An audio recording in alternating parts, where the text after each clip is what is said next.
Hello and good morning. This is our sales idea as to which kind of wave we'll be using in the underwater base.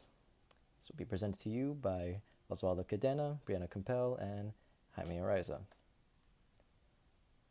Slide 2.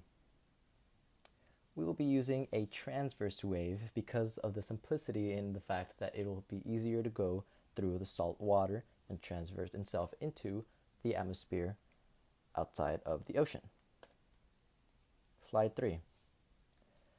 The medium, which would be the salt water in this case, would be easier for the transverse wave to go through, seeing as how it is dense and the particles would hit together faster rather than when it's out in the air.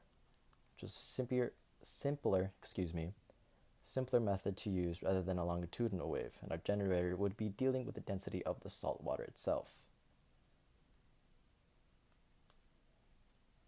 By changing the frequency, we would be changing the speed, wavelength, and period to keep it all constant to be sure that the signal does reach out to the surface by its receiver.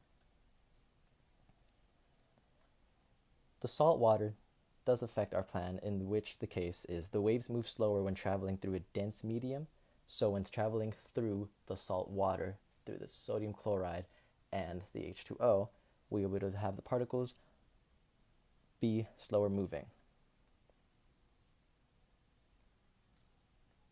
Rising to the diagram, as you see in this slide, it'll transition to the underwater bunker. We'll send out the signal. The signal will be reached after the salt water, after the atmosphere, to the receiver on the shore. We used a simulation to test out how long our transverse wave can go on by increasing the damping measurement, each time going a little bit higher. We did this in order to understand how long our transverse wave can go on through a dense medium, which in this case is salt water.